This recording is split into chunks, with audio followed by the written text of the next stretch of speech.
System మీద ఒక్కసారిగా భారీ భారం పడటం వల్లే ఆ క్రాష్లు జరిగేవి. ఒక సాధారణ టెక్స్ట్ డేటాను సేవ్ చేయడానికి, మనిషి వేలిముద్రలు ఇంకా కనుపాపల బయోమెట్రిక్ డేటాను ప్రాసెస్ చేయడానికి చాలా వ్యత్యాసం ఉంటుంది. ఫైల్ సైజ్ చాలా పెద్దగా ఉంటుంది కదా. అవును, ఈ బయోమెట్రిక్ డేటా అనేది మెమరీని విపరీతంగా వాడేసుకుంటుంది. పాత సాఫ్ట్వేర్ ఆ లోడ్ని తట్టుకోలేక కుప్పకూలిపోయేది. దీనివల్ల ఆపరేటర్లు గంటలు తరబడి ఒకే కస్టమర్ కోసం కూర్చోవాల్సొచ్చేది. ఈ సమస్యకు ఆ టెక్ సెంటర్ వాళ్ళు కనిపెట్టిన పరిష్కారం వింటే ఎవరికైనా ఆశ్చర్యం కలుగుతుంది. ఈ కొత్త 208/2 వర్షన్లో బయోమెట్రిక్ తీసుకోగానే ఆ ప్రక్రియ నేరుగా ఈ యూనివర్సల్ క్లయింట్ సిస్టంలో కాకుండా దాన్ని మొజిల్లా లేదా గూగుల్ క్రోమ్ లాంటి బయటి వెబ్ బ్రౌజర్కి రీడైరెక్ట్ చేసి అక్కడ స్కాన్ తీసుకుంటున్నారు. అదే ఇక్కడ నాకో పెద్ద సందేహం వస్తోంది. అత్యంత భద్రత ఉండాల్సిన ప్రభుత్వ సాఫ్ట్వేర్ తన పనిని ఇలా బయటి బ్రౌజర్లకు ఎందుకు అప్పగిస్తోంది? ఇది సెక్యూరిటీ పరంగా లేదా సిస్టమ్ డిజైన్ పరంగా ఒక విచిత్రమైన నిర్ణయం కాదా? పైకి చూడ్డానికి ఇది ఖచ్చితంగా విచిత్రంగానే అనిపిస్తుంది, కాని దీని వెనుకున్న టెక్నికల్ లాజిక్ చాలా అద్భుతమైనది. సిస్టమ్ స్టెబిలిటీ కోసం డిజైనర్లు ఎలా ఆలోచిస్తారో ఇది చెబుతుంది. ఓహో, అంటే ఇందులో కూడా ఒక స్ట్రాటజీ ఉందంటారా? ఖచ్చితంగా. ఇప్పుడు గూగుల్ క్రోమ్ లేదా ఫైర్ ఫాక్స్ లాంటి బ్రౌజర్లను అభివృద్ధి చేయడానికి ఆయా కంపెనీలు కోట్లానే డాలర్ల R&D బడ్జెట్ పెడతాయి. ఆ బ్రౌజర్లు 4K వీడియోలైనా, సంక్లిష్టమైన ఇంటరాక్టివ్ వెబ్సైట్లైనా క్రాష్ అవ్వకుండా అత్యంత స్పీడ్గా డేటాను ప్రాసెస్ చేయగలవు. రైట్, వాళ్ళ మెమరీ మేనేజ్మెంట్ అంత పటిష్టంగా ఉంటుంది. అవును, కానీ ప్రభుత్వ ఐటీ విభాగాలకు ఒకే అప్లికేషన్పై అంత బడ్జెట్ మరియు వనరులు ఉండకపోవచ్చు. అందుకే తమ సాఫ్ట్వేర్లోనే ఉన్న పాత కోడ్ని పదే పదే రిపేర్ చేస్తూ కూర్చునే బదులు ఆ భారీ బయోమెట్రిక్ లోడ్ని బ్రౌజర్కి అవుట్సోర్స్ చేయడమనేది ఒక టెక్నికల్ మాస్టర్ స్ట్రోక్. అంటే దీన్ని ఎలా అర్థం చేసుకోవచ్చంటే, మన ఇంటి బరువంతా సన్నగా ఉన్న ఒక్క పిల్లర్ మీద వేసి అది విరిగిపోతుంటే చూస్తూ కూర్చునే బదులు దాన్ని పక్కనున్న ఇంకో బలమైన గోడకు పంచినట్టన్నమాట. చాలా అద్భుతమైన పోలిక. ఎగ్జాక్ట్లీ అదే జరుగుతోందక్కడ. ఇక్కడ ప్రభుత్వ సాఫ్ట్వేర్ అనేది ఇప్పుడు బరువు మోసే పిల్లర్లా కాకుండా కేవలం ఏ పని ఎవరు చేయాలో నిర్ణయించే ఒక డైరెక్టర్లా మారిపోయింది. బయోమెట్రిక్ డేటా స్కాన్ అనే భారీ పనిని బ్రౌజర్కి అప్పగించి ఆ వచ్చిన డేటాను సురక్షితంగా పంపించే పనిని మాత్రమే ఇది చేస్తోంది. చాలా స్మార్ట్ అడాప్టేషన్ ఇది. సరే, సాఫ్ట్వేర్ క్రాష్ అవ్వకుండా ఆ టెక్నికల్ అడ్డంకులను దాటేశాం. ఆ తర్వాత అసలు పేరు మార్పు ప్రాసెస్లోకి వస్తే ఇక్కడ మరో ఇంట్రెస్టింగ్ మెకానిజం ఉంది. సోర్స్ వీడియోలో తీసుకున్న సతీష్ బ్రహ్మదేవ్ ప్రసాద్ సింగ్ అనే పేరు ఉదాహరణను పరిశీలిస్తే ఆ విషయం స్పష్టమవుతుంది. అవును, ఈ పెద్ద పేరులో మధ్యలో ఉన్న తండ్రి పేరును తొలగించి కేవలం సతీష్ సింగ్గా మార్చాలి. ఆపరేటర్లు ఇక్కడే చాలా ఇబ్బంది పడుతుంటారు, ఎందుకంటే సిస్టమ్ వాళ్లను ఆ పని చెయ్యనివ్వదు. ఈ సాఫ్ట్వేర్ డిజైన్ ఎంత మొండిగా ఉంటుందంటే, మనం పాత పేరును తీసేసి సతీష్ సింగ్ అని కొత్త పేరు టైప్ చేయగానే సిస్టమ్ దాన్ని అంగీకరించకుండా ఆటోమేటిక్గా పాత పేరునే మళ్లీ నింపేస్తోంది. ఆటోఫిల్ ఫీచర్ వల్ల వచ్చే తలనొప్పి ఇది. మ్యాజిక్ స్విచ్ లాంటిది. ఇది నొక్కకపోతే సిస్టమ్ మనల్ని వ్యతిరేకిస్తూనే ఉంటుంది. ఆపరేటర్కి ఈ చిన్న ట్రిక్ తెలియకపోతే అక్కడే రోజంతా తలపట్టుకుని కూర్చోవాల్సిందే. సిస్టమ్ ఎందుకు అలా వ్యతిరేకిస్తోందో మనం ఆటోఫిల్ ఫీచర్ వెనుకున్న ఉద్దేశం ద్వారా అర్థం చేసుకోవాలి. ఆపరేటర్ పొరపాటున కీబోర్డ్ మీద చెయ్యి వేసినా లేదా స్పెల్లింగ్ తప్పు రాసినా ఒక వ్యక్తి అసలు గుర్తింపే మారిపోయే ప్రమాదముంది. కరెక్ట్. ఆ ప్రమాదాన్ని నివారించడానికి టెక్నాలజీ ఒక రక్షణ కవచంలా ఆటోఫిల్ని వాడుతోంది. ఎగ్జాక్ట్లీ. కాని ఇక్కడ ఉద్దేశపూర్వకంగానే పేరు మారుస్తున్నారు. కాబట్టి ఆ ఓవర్రైట్ బటన్ నొక్కడం ద్వారా ఆపరేటర్ సిస్టమ్కి ఒక కమాండ్ ఇస్తున్నాడు. నేను కావాలనే ఈ పేరును మారుస్తున్నాను, ఇది టైపోగ్రాఫికల్ ఎర్రర్ కాదు, నా మార్పును రిజిస్టర్ చేసుకో అని. ఇది సాఫ్ట్వేర్కి మరియు మనిషికి మధ్య జరిగే ఒక స్పష్టమైన సంభాషణ లాంటిది. అవును. ఇక ఈ ప్రాసెస్లో డాక్యుమెంట్ వెరిఫికేషన్ కూడా అంతే కీలకం. వీడియోలో పేర్కొన్నట్లుగా డిసెంబర్ 25న విడుదలైన కొత్త నిబంధనల ప్రకారం పాత జాబితాలోని చాలా డాక్యుమెంట్లను రద్దు చేశారు. అంటే ఇప్పుడు ఖచ్చితమైన డాక్యుమెంట్లు మాత్రమే అప్లోడ్ చేయాలి కదా? అవును. అయితే ఇక్కడ సరియైన డాక్యుమెంట్ అప్లోడ్ చేయడంతో పాటు ఒక ఆప్షనల్ అంటే తప్పనిసరి కాని ఒక స్టెప్ గురించి ప్రస్తావించారు. అప్లోడ్ చేసిన డాక్యుమెంట్లో పేరెక్కడుందో అక్కడ కర్సర్తో ఖచ్చితంగా హైలైట్ చేయాలని చెప్పారు కదా? అవునండి. అది ఆప్షనల్ అయినప్పటికీ ఎందుకంత ముఖ్యమో విశ్లేషించడం చాలా అవసరం. ఇక్కడే అసలు ఆసక్తికరమైన విషయం మొదలవుతుంది. ఈ ప్రాసెస్ అంతా కేవలం సర్వర్లకు మరియు సాఫ్ట్వేర్కు మాత్రమే జరగదు. డాక్యుమెంట్ అప్లోడ్ అయ్యాక తెర వెనక దాన్ని వెరిఫై చేయడానికి ఒక క్వాలిటీ కంట్రోల్ టీం ఉంటుంది గదా. అవును, ఆ క్యూసీ టీంలోని ఒక వ్యక్తి ఆ అప్లికేషన్ని మాన్యువల్గా చూసి ఆమోదించాలి. ఇక్కడ మనం ఒక క్వాలిటీ కంట్రోల్ ఎగ్జిక్యూటివ్ పరిస్థితిని ఊహించుకోవాలి. పాపం ఒక చిన్న క్యూబికల్లో కూర్చుని రోజుకు వేలాది అప్లికేషన్లను వారు పరిశీలిస్తుంటారు. వాళ్ల స్క్రీన్ మీద కనిపించేవి ఏవో హెచ్డీ క్వాలిటీ ఫోటోలు కావు గదా. అవును, 10 ఏళ్ల క్రితం నాటి మసకబారిన రేషన్ కార్డులు, పాన్ కార్డులు లేదా ఏదైనా పాత సర్టిఫికెట్లయుంటాయి. అలాంటి వేలాది డాక్యుమెంట్లలో మనం మార్చమంటున్న ఆ సతీష్ సింగ్ అనే పేరు ఎక్కడుండో వాళ్లే వెతుక్కోవాలి.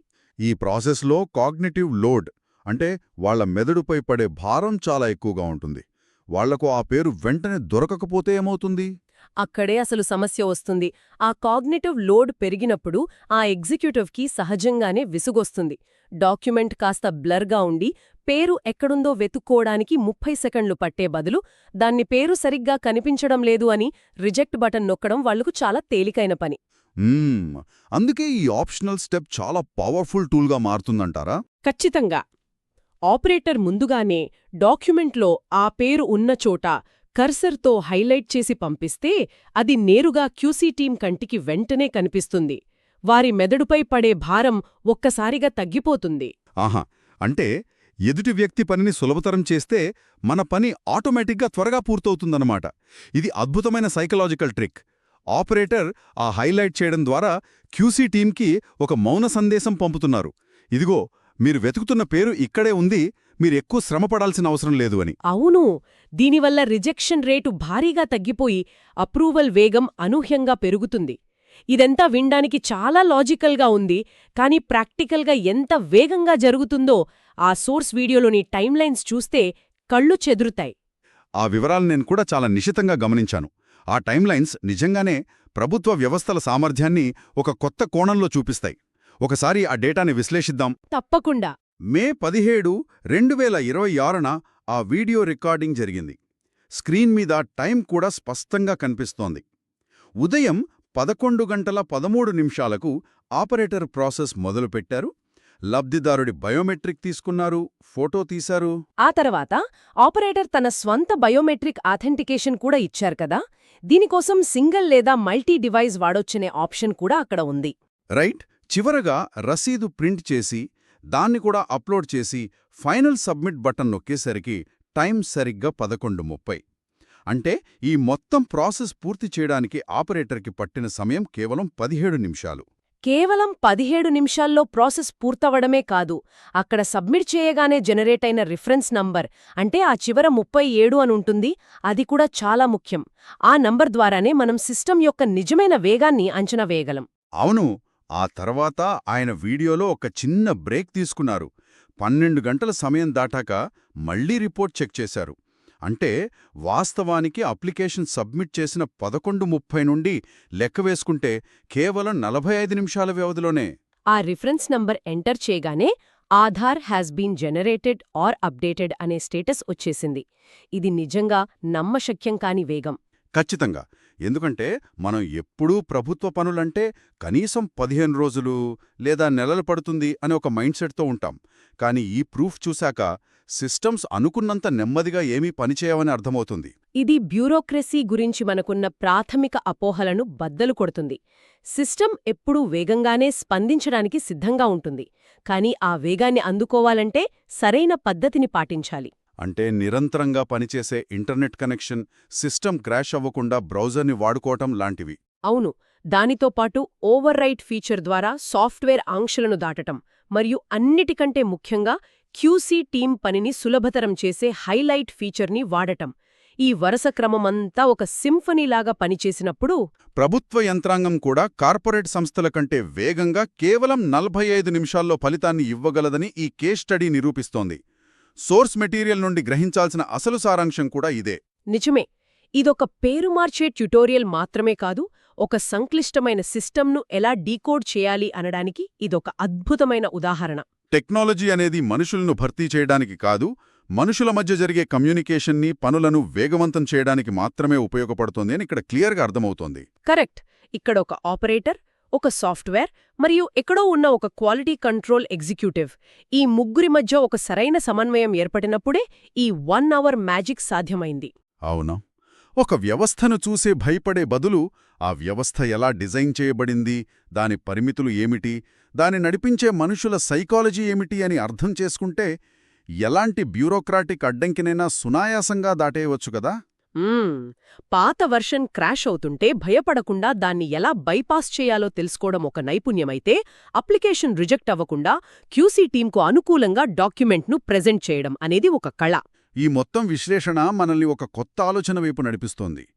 అత్యంత కఠినంగా, అభేద్యంగా కనిపించే ఒక జాతీయ గుర్తింపు ప్రక్రియ సాఫ్ట్వేర్లోని చిన్న చిన్న ట్రిక్స్ మరియు హ్యూమన్ సైకాలజీని ఉపయోగించడం ద్వారా ఒక గంటలోపు పూర్తవగలిగితే మన దైనందిన జీవితంలో ఎప్పటికీ తెగవు అనుకునే ఇంకెన్ని పెద్ద బ్యూరోక్రాటిక్ గోడలు కేవలం సరైన వరుస క్రమంలో క్లిక్స్ చేయడం ద్వారా కూలిపోవడానికి సిద్ధంగా ఉన్నాయో కదా. 100% నిజం. వ్యవస్థలు ఎప్పుడూ కఠినంగా ఉండవు. వాటి మెకానిజంను వాడుకునే విధానం తెలియనంతవరకే అవి సంక్లిష్టంగా కనిపిస్తాయి. ఆ విధానం తెలిస్తే ఏదైనా సాధ్యమే. అవును, మన చుట్టూ ఉన్న వ్యవస్థల్లో ఇలాంటి ట్రిక్స్ ఇంకెన్ని దాగి ఉన్నాయో, వాటిని ఎలా డీకోడ్ చెయ్యవచ్చో అన్వేషించాల్సిన అవసరం ఎంతైనా ఉంది. ఖచ్చితంగా. ఈ ఆసక్తికరమైన ఆలోచనతో ఈ లోతైన విశ్లేషణను ముగిద్దాం. మళ్ళీ మరొక అద్భుతమైన టాపిక్తో కలుసుకుందాం.